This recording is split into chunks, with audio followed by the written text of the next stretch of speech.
Good afternoon again.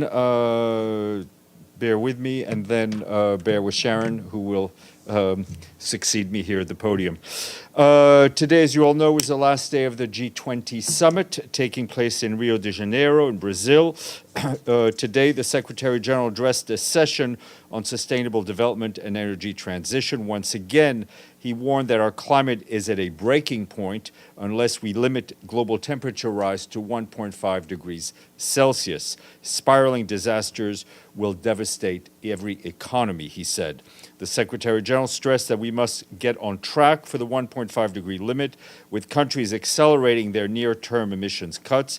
That way we can reduce global emissions by 9% every year this decade. Right now, he added, they're still rising. The Secretary General noted that the next round of national climate action plans is essential to putting the world on the right path. In relation to COP29, he asked countries to instruct ministers and negotiators to agree on a new ambitious climate finance goal this year, adding that failure is not an option. The Secretary General warned that this would inevitably make the success of COP30 in Brazil more difficult. Yesterday afternoon, he attended a session on reform of global governance institutions and warned that we face a global governance deficit and a global trust deficit, with poverty, with inequalities, and with the climate crisis getting worse, and with peace getting further out of reach. The Secretary General emphasized that we need global solutions rooted in the UN Charter, but our institutions are not keeping up. He urged G20 countries to lead, to reiterate that many decisions are that many decisions are exclusively in their hands. Both remarks, as you know, have been shared with you. And later this afternoon, the Secretary General will head off back to Baku in Azerbaijan, where he will be at the closing of the COP29 meeting, which is a conference which is still going on. Also today, on the sidelines of the G20 summit, we, alongside Brazil, launched the Global Initiative for Information Integrity on Climate Change. This joint effort is an important intervention to boost support for urgent climate action at a time when scientists are warning that the world is running out of time. The Secretary General is very supportive of this initiative, and he said we will work with researchers and partners to strengthen action against climate disinformation. The Undersecretary General for Global Communications, Melissa Fleming, was at the event and told the participants that this initiative is a chance to turn the tide against the forces of inaction. Countries committing to the initiative will contribute to a UNESCO-administered fund with a goal of raising an initial $10 to $15 million over the next 36 months. This will be distributed as grants to non-governmental organizations to support their work to research climate information integrity, develop communication strategies, and undertake public awareness campaigns. You also obviously just heard extensively from Jean-Pierre Lacroix, but I wanted to brief you, just to remind you that Mr. Lacroix and the Special Coordinator for Lebanon, Janine Hennis-Plasschaert, are expected to brief the Security Council this afternoon in close consultations on the 1701 report. Ms. Hennis-Plasschaert will do it remotely. This will be followed by the resumption of the briefing on the Middle East to hear the remaining speakers, and that was from yesterday's meeting. Meanwhile, our humanitarian colleagues are on the ground in Lebanon to say that an airstrike in central Beirut yesterday triggered a new wave of displacement of people. It comes a day after multiple airstrikes also targeted locations in central Beirut without prior warning. Residents and displaced people who had sought refuge there were forced to flee once again. We reiterate that under international humanitarian law, all parties to the conflict must protect civilians and civilian objects, including civilians in their homes or seeking safety in temporary shelters. We and our partners continue to respond to escalating humanitarian needs. This past week, the World Food Program, together with the Lebanese Red Cross, had provided meals to thousands of newly displaced people in the Mount Lebanon area and began providing meals to dozens of displaced Palestinian refugees in 6 UNRWA shelters. Since September 23rd of this year, the World Food Program and its partners have provided more than 7 million meals, rations, and food parcels to displaced people inside and outside shelters. And as hostilities continue, our colleagues at UNESCO have expressed their deep concern by the impact on the cultural sites in Lebanon, such as the World Heritage sites of Baalbek and Tyre, near which Israeli airstrikes have been reported. UNESCO condemns the targeting of World Heritage sites and reminds all involved parties of their obligations under the 1972 Convention concerning the protection of world cultural and natural heritage, as well as under the 1954 Convention on the protection of cultural properties in the event of armed conflict. Meanwhile, under the auspices of UNESCO at the request of the Lebanese authorities, a special extraordinary session of the Committee on the Protection of Cultural Property was held yesterday. 34 Lebanese cultural properties were inscribed on UNESCO's international list of cultural property under enhanced protection and to provide financial assistance. Turning to the situation in Gaza, the Office for the Coordination of Humanitarian Affairs warns that people in besieged areas of the north of Gaza have been struggling to stay alive with virtually no assistance in more than 40 days. OCHA reports that all attempts by the UN to support people in Beit Hanun, Beit Lahia, and parts of Jabalia, all of which remain under siege, have been either denied or impeded. This month alone, 27 out of the 31 planned missions were rejected, and the other 4 were severely impeded, meaning they were prevented from accomplishing all of the critical work they set out to do. To be clear, all attempts by the United Nations to support people in besieged areas in North Gaza have been denied or impeded. This is happening when the IPC Famine Review Committee said just 11 days ago that parts of northern Gaza face an imminent risk of famine and that immediate action is needed in days and not weeks. The results is that bakeries and kitchens in North Gaza Governorate have shut down, nutrition support has been suspended, and the refueling of water and sanitation facilities have been completely blocked. As mass casualty incidents and Israeli bombardment continue, access to the Kamal Adwan, Al Auda, and Indonesian hospitals in North Gaza remains severely restricted amidst desperate shortages of medical supplies, blood units, and fuel. Attempts by our health partners to deploy an international emergency medical team to scale up capacity continue to be blocked by Israeli authorities.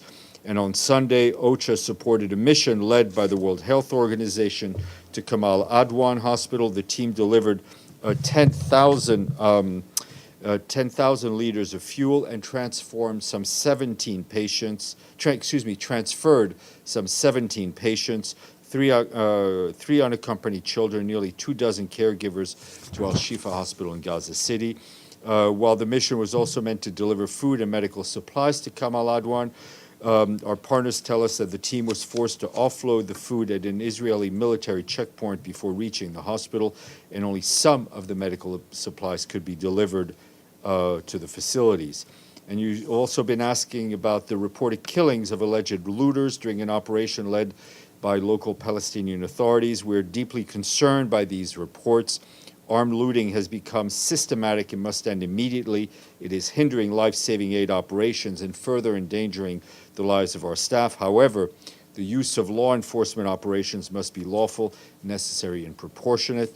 As we've said repeatedly, the solution lies in opening more entry points into Gaza and allowing the use of additional internal routes.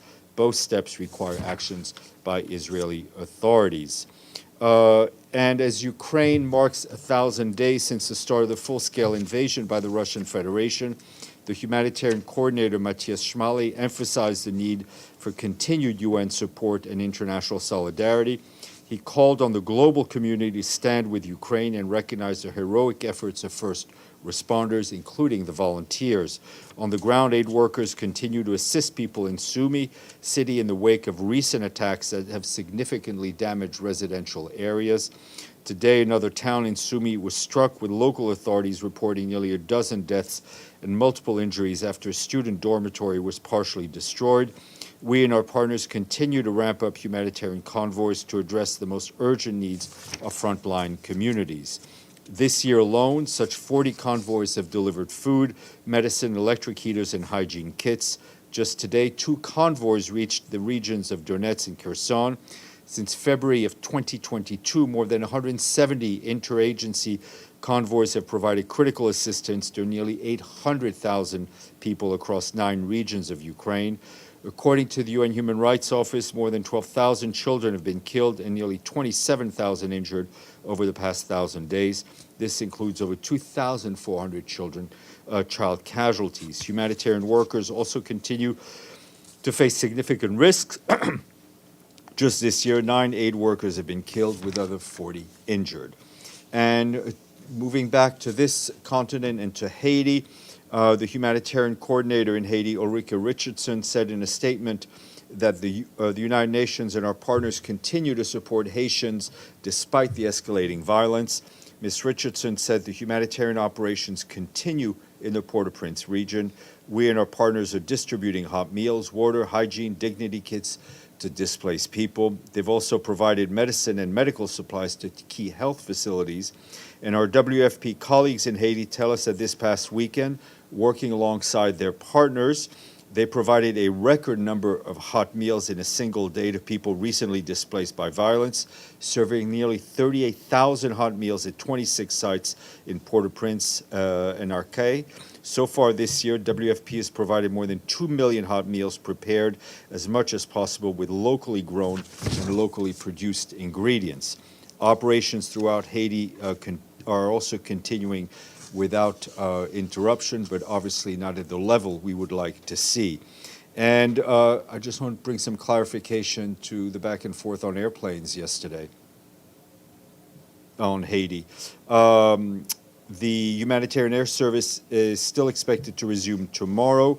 And to reconfirm detail of our operations there, the helicopter we use in Haiti is registered in the U.S. As I mentioned, was granted a waiver by the Federal Aviation Administration to resume flights. However, I was mistaken. The second flight, which is a second piece of equipment, which is a small plane, is registered in Switzerland and not in the U.S. They are both used to provide passenger and light cargo transport within Haiti for the entire humanitarian community, including international local NGOs. We do not bring humanitarian supplies in the country using our UNHAS aircrafts. And as a reminder, our humanitarian colleagues tell us they need urgent additional resources to maintain operations on the scale needed. The $674 million humanitarian response plan for Haiti is only 43%, with $290 million in the bank. Staying in the same hemisphere, our humanitarian colleagues tell us that tropical storm Sara has brought heavy rains and strong winds to Central America, impacting nearly 180,000 people. The teams in the region, under the leadership of resident coordinators, are supporting the government-led efforts on the ground in the areas of coordination, technical assistance, and monitoring. And in the Philippines, a quick update on Super Typhoon Man-yi, the sixth tropical storm to impact the country in 1 month. The latest typhoon made landfall twice on the 16th and 17th of November in the provinces of Catanduanes and Aurora in the eastern Philippines. We and our partners are currently conducting assessment missions to determine the extent of the damage, working closely with the government-led response. According to our partners, the 6 tropical storms have hit the country, have impacted 13 million people in 17 out of the 18 regions of the Philippines. And as of today, more than 100,000 people remain displaced in the Philippines. And today is World Toilet Day. In his message, the Secretary General said that toilets are fundamental to promoting human health. 3 billion people, however, still live without safely managed sanitation by 2030. He calls on everyone to spare no efforts to meet our commitment to water and sanitation for all. Gabriel. Thank you, Steph. I want to follow up on something that Mr. Lacroix said in his briefing. He confirmed that white phosphorus was being used by Israel in Lebanon. As early as the middle of last month, you said that the UN was not able to confirm that. Has something changed, or do you want to reevaluate where the SG stands on that? What he said, what I understood, he said there'd been reports which were very public, but our investigations were still continuing. So the investigations are still That's continuing, correct. but from your standpoint, it's not confirmed. That's my understanding. Yeah. Okay.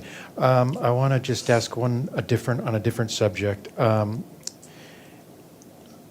We've been talking a lot about looting in Gaza recently. The Washington Post has an article that came out yesterday saying that according to internal UN documents that they saw or had access to, that some of that looting is happening in areas controlled by the Israeli military.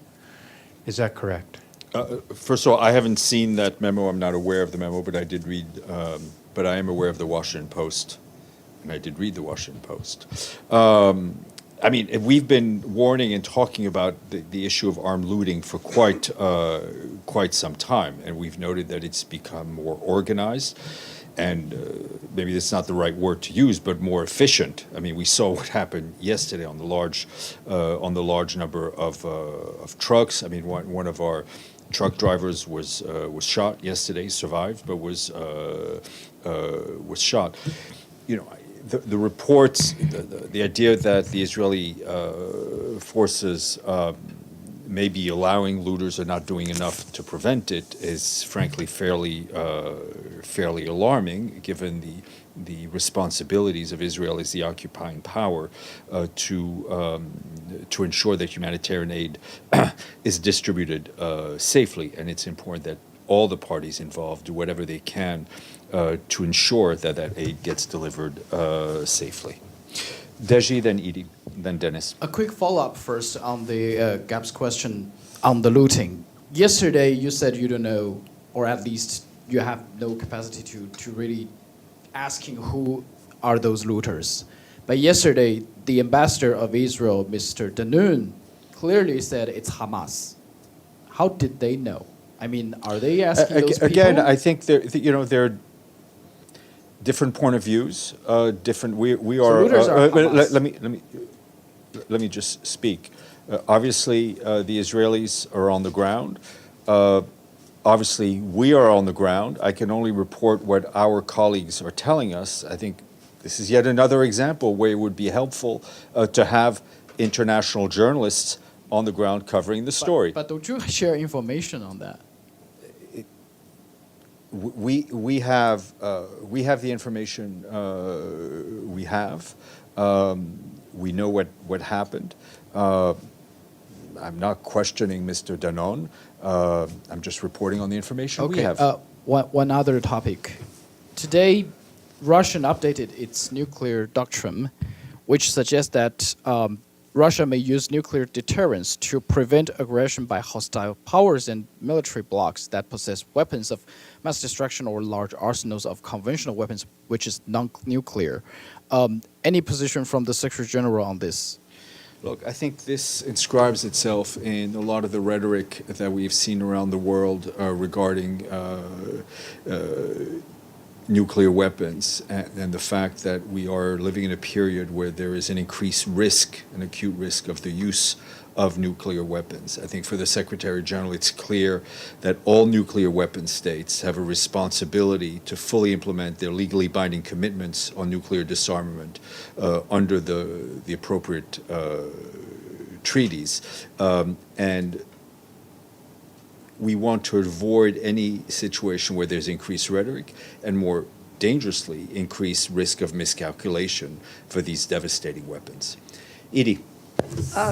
Thank you, Steph. First, is there any update on what's happened to the 98 trucks in the convoy that disappeared and the drivers? No, I don't have any update to share with you, unfortunately. We will try to get one. And secondly, with all of the attempts to deliver food to northern Gaza, either blocked or impeded, does the United Nations believe that Israel is trying to force all those remaining in the north to evacuate the area or face starvation? I can't speak to the intentions of the Israeli government and the Israeli policy. We're just seeing the result of it and trying to deal with it. Dennis. Tonight, Ukrainian forces struck Bryansk region with 6 ATACMS long-range missiles. Are you concerned about possible escalation of the conflict in light of new weapons, new long-range weapons We've used? always expressed our concern about the escalation and about the continuing, the fact that this conflict is even continuing, let alone escalating. And I think the Secretary General in the message delivered by Rosemary DiCarlo yesterday was very clear on his message on what we want, which is an end to this conflict in line with General Assembly resolution, in line with the Charter, in line with territorial integrity, and also reminding all of the parties of their responsibility to avoid any civilian casualties. Yes, sir. Tiffany. I have 3 questions all about Bangladesh situation. Many believes that if the process of returning Rohingya refugee to their homeland is delayed, it will endanger and security of Bangladesh and the surrounding areas. Is the United Nations interested taking any urgent action in this regard? Look, as you know, our policy is very clear. International law is very clear. The Convention on Refugees is very clear. People cannot be forced back. Refugees cannot be forced back to their homes while there is especially given the fact that there is a continuing risk of violence, the conflict is ongoing, the human rights violations is ongoing. We have over and over again expressed our immense gratitude for the generosity of the people and the government of Bangladesh in hosting so many refugees. The Secretary General has gone there. Many UN officials have gone there. It is important that the international community support Bangladesh and all other countries hosting refugees through financial means so our operations can continue. But obviously the most important thing is to solve the problems in Myanmar, right? And to end the conflict in Myanmar. And I think we have been very engaged in our efforts through the work of Julie Bishop, the Secretary General's personal envoy for Myanmar, and supporting ASEAN's efforts as well. I have another one. Those killed of the students' movement of July-August this year in Bangladesh are victims of genocide? If not, how the International Criminal Tribunal take action? Does the United Nations have any statement in this regard? As you know, on the use the determination of genocide, our answer is the same. Wherever is that for the Secretary General, that needs to be the decision of an appropriate judicial body. I will remind you that our High Commissioner for Human Rights, Mr. Turk, was recently in Bangladesh to support the government in its human rights efforts. And last one is on media freedom. Interim government led by Nobel laureate Muhammad Yunus has promised or committed to ensure the freedom of the media. In this situation, the press accreditation card of 184 journalists has been cancelled and more than a dozen editors and journalists arrested without any investigation. Look, Does the United Nations have any comments? I don't have any specific information on the events that you list, but I can tell you that our position on media freedom is consistent throughout the world, is that we want journalists to be able to do their work. Thank you. Speaking of which, David, would you like to do your work? Yes, thank you for taking my question. Clearly, the quickest, easiest way to bring an end to Israel's assault on Gaza would be an enforceable Chapter 7 resolution of the Security Council. This, of course, will almost certainly never happen. So my question to you is whether or not, what role the Secretary General plays in implementing or engaging the Uniting for Peace resolution. Could the Uniting for Peace resolution be used to achieve what the Security Council is incapable of achieving? And if so, what role would the Secretary General play in engaging that? Look, the Secretary General will play whatever role member states ask of him through resolutions. His good offices have always remained available. His contacts have continued.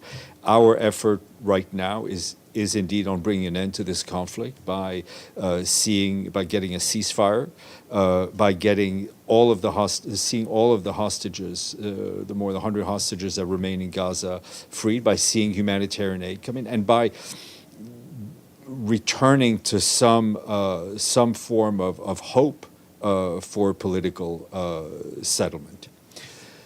Okay. Uniting for Peace resolution? That would be a decision of the General Assembly. Hey, Steph. Mike, then Sharon will come up. Go ahead, Mike. A couple questions first on the humanitarian aid. The Washington Post article. I mean, the report itself obviously is out there. I'm asking you specifically: is it the assertion, determination of the Secretary General or other high-level UN officials that Israel is in cahoots with these leaders, as was intimated in this report? Cahoot is not a term that I use or that I've seen used in any UN document. Cooperating with, Okay, abetting, aiding. and again, to be honest, we've looked for this memo. My colleagues have. I haven't seen it, so I can't speak to the content of it. But reports that this could be happening are concerning. Your second question. Yes, in terms of the route that was taken, there was criticism of this route that was taken, unfamiliar route on short notice. I'm trying to understand, the UN wants alternate routes open, and it's obvious that some of these convoys were being telegraphed for delivery by these looters. Is it not a positive thing that maybe Israel is trying to catch the looters off guard by using an alternative route on short notice? I mean, why the criticism there? Well, I think, first of all, I cannot tell you why. I mean, I don't think we were given a reason why as to the dates and the route was changed. Was it, and what the reasoning was for? So you can speculate, but I won't speculate. I think we made plans. We organized things. We are also inside. We try to prepare the route. So for us, a change in planning is somewhat disturbing. Okay. But why is it, Steph? Why is it left an open question? Is the UN not curious enough to ask these questions on their own? Hey, what's the deal here? Why are we given 30 minutes or an hour's notice for the? Why does nobody ask these questions? Look, I'm not saying nobody asked these questions. These are events happening a few thousand miles from here. I can try to get some information. Your journalist colleagues based in Israel can also speak to my colleagues there. My understanding of how things work is that we're not given much reasoning for some of the decisions that are being handed to us. Sharon Birch, please speak on behalf of the President of the General Assembly.